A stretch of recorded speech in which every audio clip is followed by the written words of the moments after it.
So if a parent has a little girl with a big phallus that looks like a penis, can that parent be very comfortable treating that child as a female, dressing that child in pink?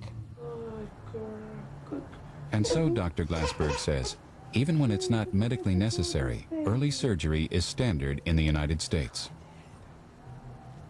We feel that a child to have a good gender identity has to have genitals that match their identity.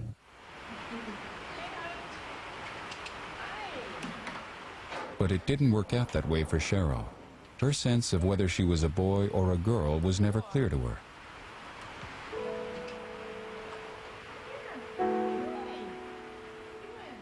I think I have a gender that's different from most other people, and it's not exactly male or female. As a teenager, I was very depressed, and I was very angry, and I was very withdrawn. When Cheryl started menstruating at age 13, her parents decided the ordeal was finally behind them. But nothing about her surgery was ever explained to Cheryl. Increasingly confused and uncomfortable, at 19, she decided to research her medical records. It took 3 years to get them, but there it was in dry medical terminology. Sex, male.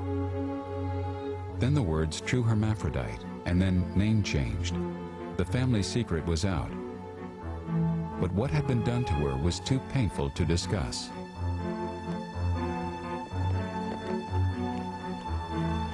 She pushed it away. And I wasn't able to speak about it until I was 35. And then I was in the middle of a big emotional crisis. In the eyes of the world, Cheryl was a highly successful business person, a principal in a high-tech company.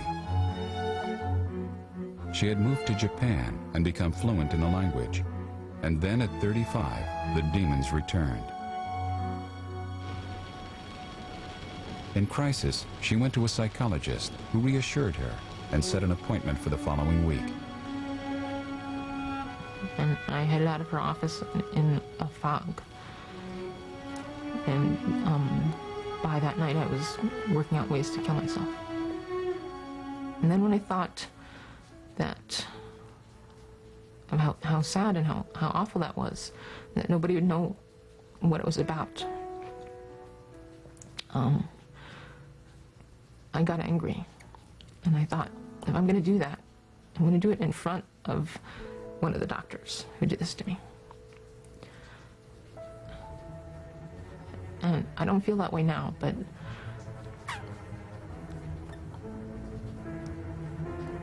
that was the key, is changing from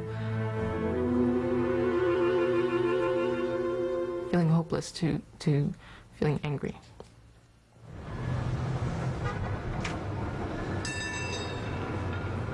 Cheryl's breakdown became her breakthrough.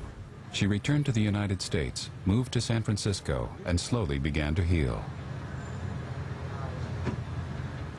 When I decided that human feelings were something that I should get back,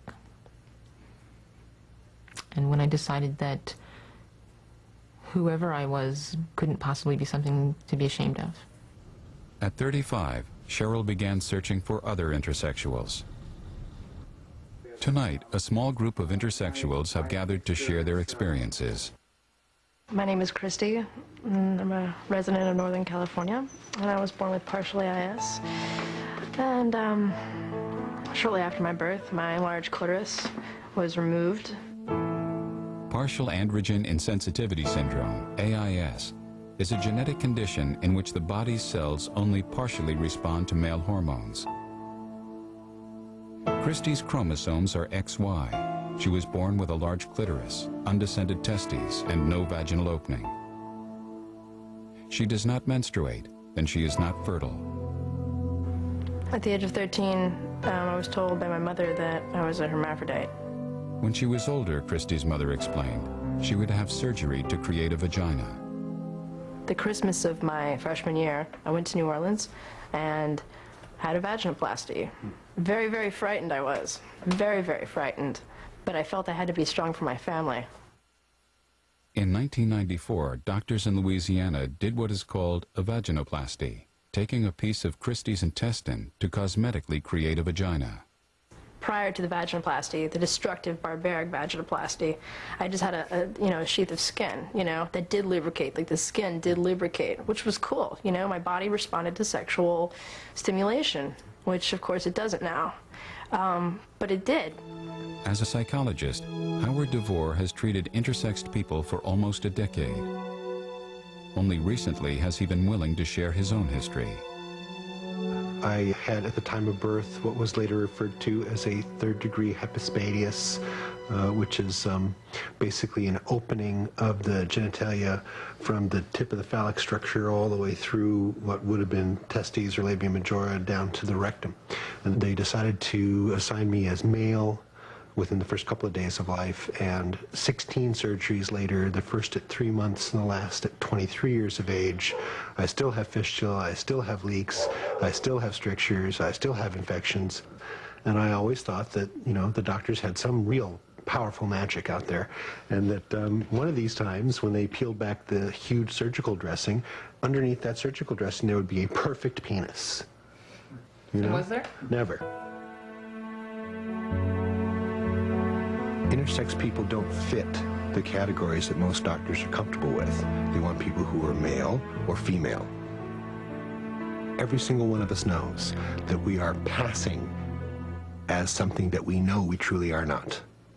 Every single one of us grows up coming into contact with normal boys and girls and knowing we're not quite like that, we're not quite like that.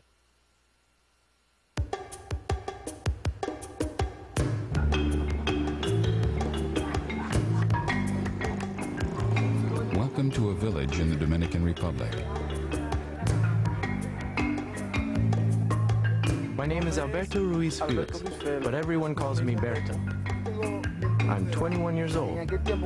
When I was 8, I walked around in a skirt or a dress and pigtails.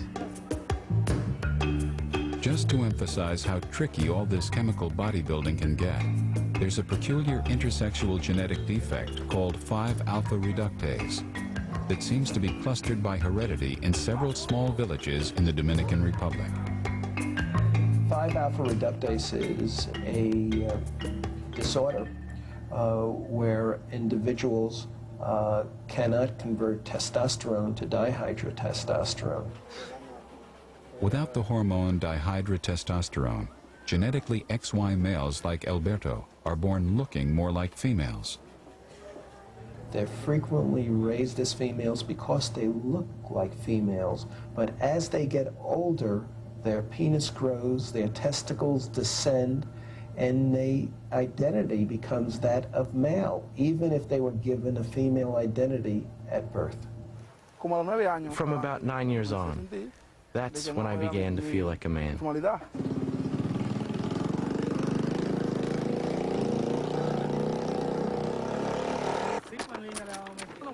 Dharma Felix is Berto's mother. She and her husband had hoped for a boy, but a girl was fine too, as long as the baby was healthy. When I bathed her in the hospital, my sister-in-law told me that she had testicles. I told her she was crazy, that she was only swollen. But then when I was bathing her, I felt a little organ inside, like a little boy's. People told me she was a hermaphrodite, a guevadoce.